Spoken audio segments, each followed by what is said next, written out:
जास्त काही अपेक्षा नसतात माझा बड्डे राहिला म्हणजे तर. आणि समजतच असणार तुम्ही भरपूर खुश आहे मी, कारण माझा बड्डे होता आणि सगळेजण रात्री 12 वाजता सगळ्यांनी मला विश केलं होतं. जास्त काही अपेक्षा नाही आहेत माझ्या अशा मोठ्या-मोठ्या, की माझ्या नवऱ्याने 24 तास माझ्या जवळच राहायचं, का पूर्ण फॅमिलीने मला महाराणीसारखं अटेन्शन द्यायचं, सोफ्यावरती बसून चाय, पाणी, नाश्ता. पण हे जे छोटे-छोटे राहतात ना माझ्यासाठी भरपूर मायने ठेवतात. जसं की 12 वाजता मला विश केलं, ते मला दरवर्षी आठवण राहणार. नेमकं 1 वर्षामध्ये भरपूर आहे की मला ते आठवण करायला, की मला रात्री 12 वाजता विश केलं होतं सगळ्यांनी मिळून. उर्वी झोपली होती आणि माझ्यासाठी कॅडबरी पण आणून ठेवली होती सरप्राईज म्हणून. दुसऱ्या दिवशी बघू शकता तुम्ही मस्त व्हाईट ड्रेस घातला आहे. कसा वाटला ड्रेस सांगा. आणि मेकअप वगैरे काहीच नाही केलं आहे, फक्त लिपस्टिक लावली होती. बस नॉर्मल तेवढंच होतं. कारण नवरा आहे ना लवकर येऊन लागला होता संध्याकाळी 5 वाजता आणि चल म्हणे आपण बाहेर जाऊ थोडा वेळ. मग आम्ही दोघंच जण गेलो होतो. मुलं घरीच होते. मुलं पण आता मोठे झालेत तर समजून घेतात सगळं.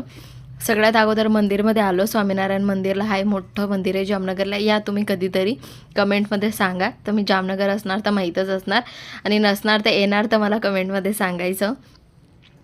मग आता मंदिरमधून निघून ते म्हणे चला तर तुला दुसऱ्या ठिकाणी घेऊन जातो. म्हटलं कुठं? म्हणे आपण डेटला जाऊ. 12-13 वर्षानंतर मी फर्स्ट टाईम माझ्या नवऱ्यासोबत कॉफी प्यायला जात होती आणि खूप मस्त जागा होती तिथं.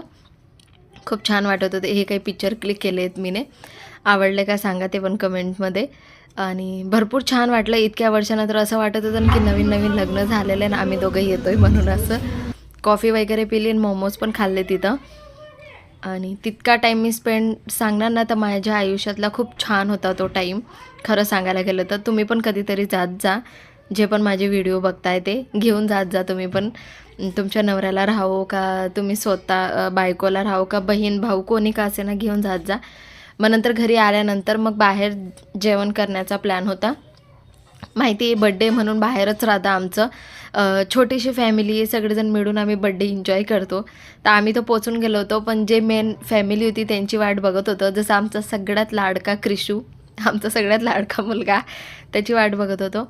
बड्डे तिथे एन्जॉय केला. बघू शकता हे छोटंसं एक क्लिप फोटो टाकला होता.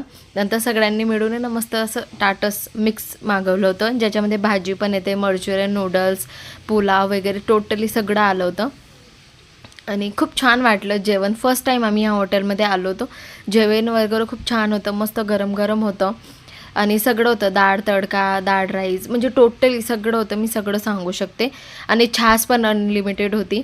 सगळ्यांनी मस्त पोट भरून जेवण केलं आणि हसून हसून खरं पोट दुखायला लागलं होतं. म्हणतात ना फॅमिलीसोबत राहिली जेवण कम जातं, हसून हसून पोट भरा.